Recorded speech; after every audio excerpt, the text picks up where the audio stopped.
Assalamualaikum warahmatullahi wabarakatuh. Selamat sore semuanya, Pak Diki, Bu Driana, juga teman-teman mahasiswa yang sudah hadir. Sebentar saya akan share screen, protokol tahapan-tahapan kerja yang nanti akan dilakukan oleh teman-teman relawan mahasiswa. Apakah sudah terlihat ininya filenya? Sudah. Ya, kita langsung saja karena nanti juga Pak Egi masih ada banyak yang perlu disampaikan. Saya di sini nanti protokol ini akan dibagikan PDF-nya ke semua rekan-rekan Pak Diki, Bu Dria, dan juga teman-teman mahasiswa. Kita akan membahas summary-nya aja mengenai tahapan kerja verifikasi dan teleedukasi Amari COVID-19 ITB. Jadi program Amari COVID-19 ini adalah kerjasama dari Unpad dan ITB, yang mana protokolnya disusun oleh tim Satgas Amari Unpad. Mungkin overview sedikit bahwa Amari ini tujuannya adalah membantu masyarakat menilai secara objektif kesehatan diri, khususnya terkait dengan COVID-19, yang mungkin nanti difokuskan kepada warga Sivitas Akademika ITB.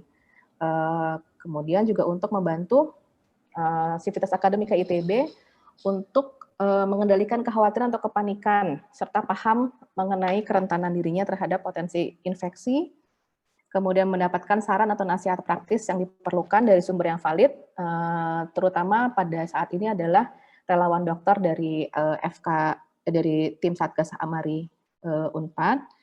Kemudian juga Amari ini menjadi jembatan antara individu terhadap sistem layanan kesehatan pada masa pandemi. Misinya adalah to reach the unreached and to serve the unserved. Mungkin fakta terkait virus kita nggak usah bahas lagi ya. Ini lebih nanti bisa dibaca langsung sama teman-teman mahasiswa sebagai salah satu bahan untuk teleedukasi. Dalam sistem respon ini ada dua istilah yang baku akan digunakan, yaitu yang pertama komunikator. Komunikator ini adalah anggota tim, relawan, staf puskesmas atau dinas kesehatan yang bertugas sebagai tim verifikator dan edukator. Secara umum artinya begitu, tapi pada sekarang Amari COVID ITB, komunikator ini adalah teman-teman relawan mahasiswa ITB dan juga relawan dokter dari Unpad. Kemudian komunikan adalah anggota masyarakat yang dihubungi atau diwawancarai ataupun menghubungi komunikator. Alur kerjanya seperti ini, apakah terlihat semua ya? Mungkin nanti kita sebagian-sebagian saja. Jadi alur kerjanya secara ringkas nanti responden atau Sivitas Akademika ITB akan di-share mengenai link yang perlu mereka isi atau sudah pernah mereka isi. Kemudian nanti relawan mahasiswa akan melakukan verifikasi data dan mengontak masing-masing individu Sivitas Akademika ITB untuk kemudian melakukan edukasi jika yang bersangkutan atau komunikannya bersedia, maka dilanjutkan teleedukasinya, atau bahkan ketika komunikan itu memerlukan informasi lebih jauh mengenai kesehatan yang tidak bisa tidak bisa dijawab oleh teman-teman relawan mahasiswa, mungkin bisa dilanjutkan nanti ke teman-teman relawan dokter. Kemudian kalau demikian, nanti kalau misalnya komunikannya tidak bersedia, wawancaranya sampai situ saja, tapi kemudian diberikan note pesan untuk tetap menghindari kerumunan, terapkan 3M dan jaga kesehatan. Nanti setelah wawancara, baik itu terhadap komunikan yang tidak bersedia untuk diwawancara ataupun bersedia diwawancara, itu akan ada input dan recek data kembali yang perlu diisi oleh teman-teman relawan yang ada di RedCap. Jadi input dan recek data ini hanya dilakukan di RedCap. Kalau teman-teman punya catatan lain, catatan sendiri misalnya, boleh saja, tapi data ini supaya dapat dikompilasi nanti pada akhir program itu harus dimasukkan ke RedCap.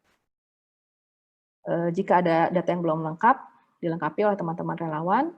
Kemudian wawancara yang dilakukan pun nanti direkam dan rekamannya diupload di tiap tiap form. Nanti formnya untuk form verifikasi yang diisi oleh relawan mahasiswa, kemudian nanti relawan dokter jika telah melakukan wawancara, juga ada form checklist supervisor, dan ada juga form rekap keberhasilan wawancara untuk mengupload rekaman wawancara. Kira-kira alurnya seperti itu. Kemudian nanti kita akan lanjut lagi ke bagian lain dari protokol ini. Yang pertama adalah etika berkomunikasi. Jadi protokol ini ada 6 bagian. Yang pertama mengenai etika berkomunikasi lewat telepon. Bagian kedua persiapan sebelum wawancara. Bagian ketiga adalah memulai sesi wawancara melalui telepon. Bagian 4, bagaimana melakukan edukasi. Bagian 5, setelah selesai melakukan wawancara itu apa saja yang harus dilakukan, serta penutup dan lampiran. Untuk bagian pertama, di sini nanti teman-teman bisa melihat ya, apa saja sih yang menjadi hal-hal yang perlu diperhatikan dalam etika berkomunikasi, dan bagaimana untuk menciptakan komunikasi yang baik, membangun kepercayaan dari komunikan, dan juga memperkenalkan diri dengan baik. Jadi kalau dari pengalaman di Unpad itu, tapi mungkin karena ini berhubungan dengan masyarakat, di mana banyak kesimpang siuran informasi, jadi banyak masyarakat yang khawatir, ini saya ditelepon untuk apa ya, kenapa ya, gitu, siapa yang nelfon. Jadi dari nada suaranya pun di awal sudah menunjukkan kekhawatiran. Tapi semoga nanti karena untuk ITB ini dia tertutup ya, maksudnya hanya lingkungan ITB. Jadi kalau komunikatornya memperkenalkan dari ITB itu sudah trust-nya sudah ada di awal. Jadi komunikasinya bisa lebih lancar. Nanti mungkin bisa dibaca setiap poinnya di sini untuk diperhatikan. Jangan lupa diawali dengan doa dan diakhiri dengan doa juga. Semoga berkah apa yang kita lakukan ini. Kemudian sebelum mulai wawancara, ada persiapan juga yang jangan dilewat, supaya memang ketika wawancara semuanya lancar dan semua informasi dikumpulkan dengan baik. Yang pasti adalah buat janji dulu dengan komunikannya, melalui WA atau email atau apapun yang nyaman untuk komunikan, karena datanya kan kita sudah dapat dari pengisian survei. Jadi kita kontak dulu kapan sekiranya komunikan bersedia untuk ditelepon, karena mungkin akan menghabiskan waktu yang cukup lama ya. Kalau yang sudah dilakukan di Unpad itu rata-rata sekitar 11 sampai 15 menit, akan tetapi bisa saja ada konsultasi yang sampai kira-kira lebih dari 50 menit. Kemudian pelajari dulu struktur isian REDCap yang yang perlu nanti diisi, sehingga semua informasinya lengkap dikumpulkan dari wawancara. Isiannya nanti akan dilampirkan juga di file protokol ini. Oke, lalu bagian 3 di sini akan dijelaskan mengenai bagaimana memulai sesi wawancara. Mungkin nanti bisa dipelajari sendiri karena ini cukup panjang. Mungkin teman-teman relawan bisa melatih sendiri dulu di rumah. Latihan mungkin dengan orang-orang yang ada di rumah atau teman-teman. Di sini ada sekitar, saya langsung saja, 16 poin dari mulai pembuka dan penutup. Jadi panduan untuk teman-teman bagaimana mengawali wawancara dan mengakhiri wawancara dengan baik. Nah, bagian 4 ini berisi tentang materi teleedukasi yang disampaikan dalam wawancara. Jadi ketika membuka sesi wawancara, menanyakan dulu kepada komunikan apakah mereka bersedia untuk menerima teleedukasi. Jika mereka bersedia, maka komunikator bisa menanyakan kembali dengan detail kira-kira bagian apa yang mereka ingin ketahui, atau topik-topik apa yang secara spesifik mereka ingin ketahui. Di sini bisa dibaca kira-kira pemahaman mendasar mengenai COVID-19, penularannya, kemudian bagaimana menjaga agar tidak tertular, kemudian bagaimana perilaku hidup sehat, dan sebagainya. Jadi di bagian 4 ini bisa dipelajari juga hal-hal yang bisa disampaikan sebagai bahan teleedukasi. Ini tidak tertutup juga hanya di materi ini, mungkin teman-teman bisa mencari sumber-sumber lain mengenai kondisi terkini COVID-19 ini. Oke, nanti mungkin ini perlu saya rapikan lagi. Tadi ada perubahan setting. Nah, setelah melakukan wawancara di bagian 5 nanti ada tahap-tahap setelah wawancara itu dilakukan, yaitu mengisi form verifikasi dan update kondisi saat ini, serta mengunggah rekaman wawancara pada form rekap keberhasilan wawancara audio file. Form-form ini ada di RedCap. Nanti setiap teman-teman mahasiswa akan mempunyai akses terhadap RedCap, jadi semua form ini sudah ada di akun RedCap masing-masing. Untuk relawan dokter, nanti juga memiliki form sendiri. Nah, jangan lupa setelah selesai melakukan wawancara, diakhiri dengan doa, semoga apa yang kita lakukan bermakna dan bisa membantu orang lain. Penutup, oke. Nah, di bagian sini ada lampiran. Lampiran ini berisi informasi-informasi mengenai COVID-19, yaitu hotline call center yang ada di Jawa Barat. Mungkin bisa jadi bahan untuk teleedukasi bila ada komunikan yang menanyakan mengenai hal tersebut. Kemudian juga rumah sakit rujukan COVID-19 di Jawa Barat. Ini ada cukup banyak ya. Nanti mungkin akan saya rapikan lagi, akan saya buat per kota supaya lebih mudah mencari informasi per kota. Ini sumbernya diambil dari website COVID Jawa Barat, Pikobar.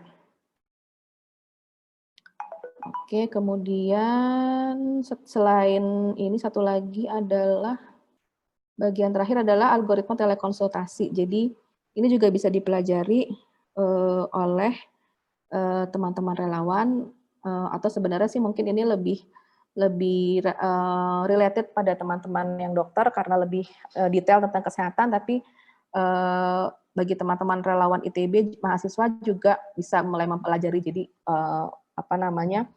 knowledge-nya mengenai bidang kesehatan ini sudah ada. Kira-kira demikian dari saya mengenai tahapan kerja atau protokol dari kegiatan ini. Jika ada yang belum mengerti, mangga silakan disampaikan pertanyaannya, boleh di chat atau misalnya nanti setelah penjelasan dari Pak Egy mungkin bisa menyampaikan pertanyaannya. Terima kasih banyak. Assalamualaikum warahmatullahi wabarakatuh. Baik, sebelum ke bagian Pak Egy yang lebih teknis, ada yang ingin ditanyakan, barangkali saya membuka kesempatan. Kalaupun tidak, saya akan lanjutkan. Silakan. Saya boleh ngasih tambahan sedikit?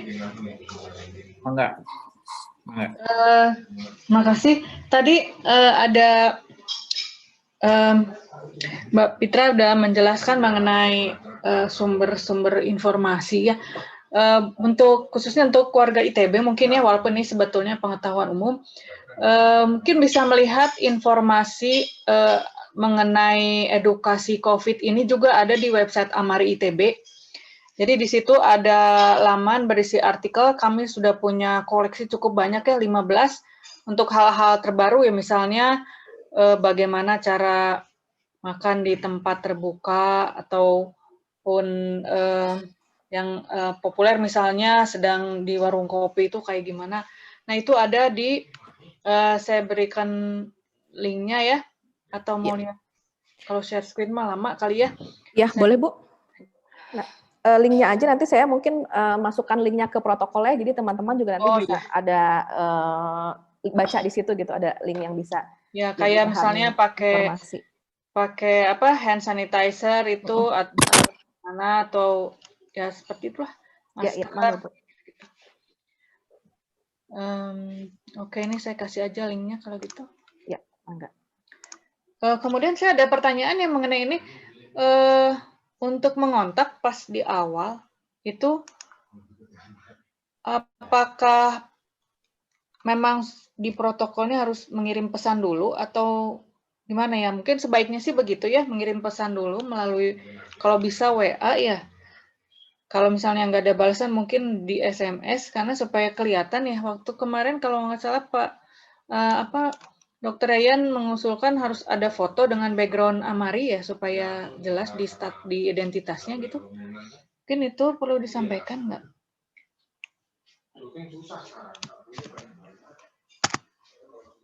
Oh, mohon Ibu, nanti bisa ditambahkan juga mungkin ya di protokolnya. Jadi ketika memperkenalkan diri melalui WhatsApp itu identitasnya sudah jelas. Jadi misalnya saya namanya siapa, dari mana gitu ya Bu ya? Ya. Ya, ya.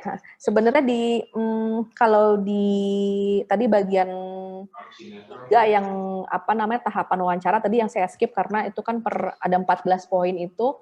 Sebenarnya di situ ada kalau kita memperkenalkan diri ketika sudah menelpon gitu. Tapi tadi yang betul juga sih ketika WhatsApp itu perlu juga ya di awal. Jadi pas WhatsApp pun mereka udah tahu gitu. Ini orang yang ngontak saya tuh memang bukan sembarangan gitu loh, bukan iseng-iseng gitu ya Bu ya. Karena sekarang banyak orang iseng ya. ya. Betul, iya Bu.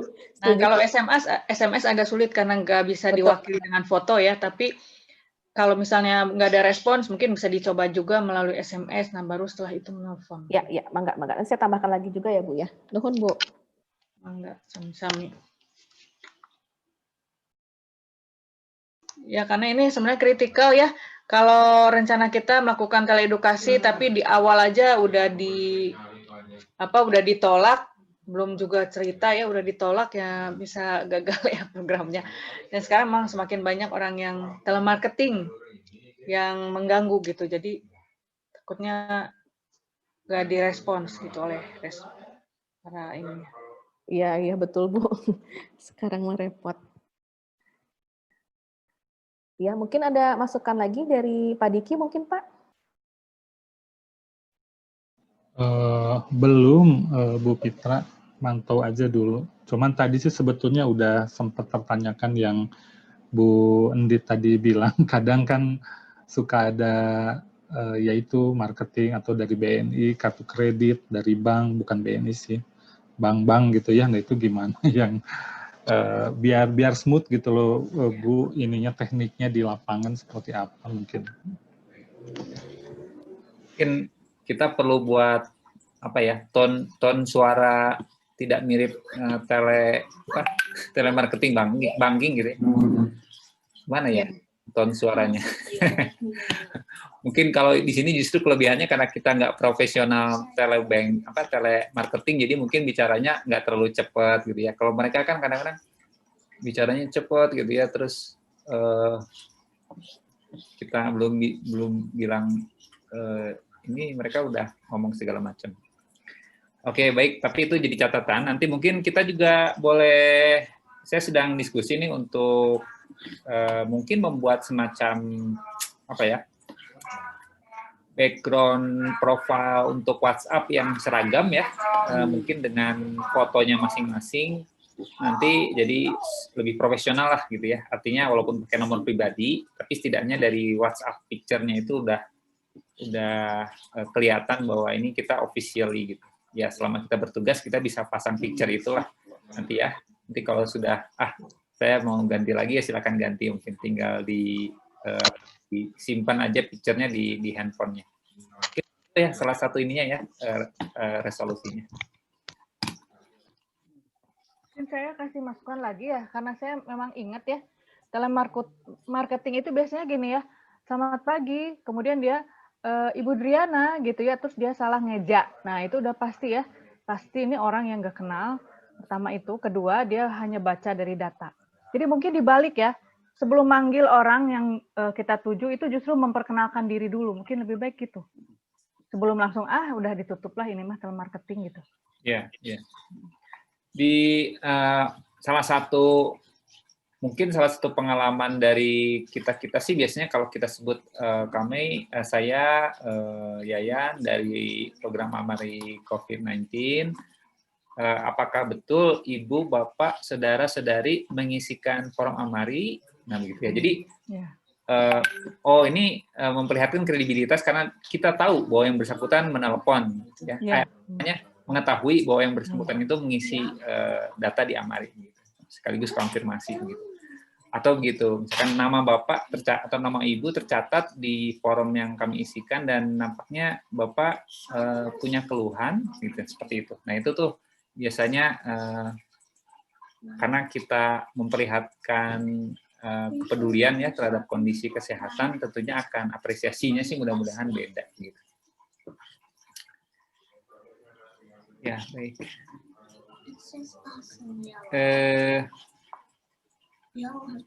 Oke. Dari para mahasiswa ada yang ingin ditanyakan? Kalau tidak, saya lanjut ya. Nanti di akhir juga paparan Pak Kang Enggi. Mungkin nanti bisa kita juga lanjutkan diskusinya apabila diperlukan.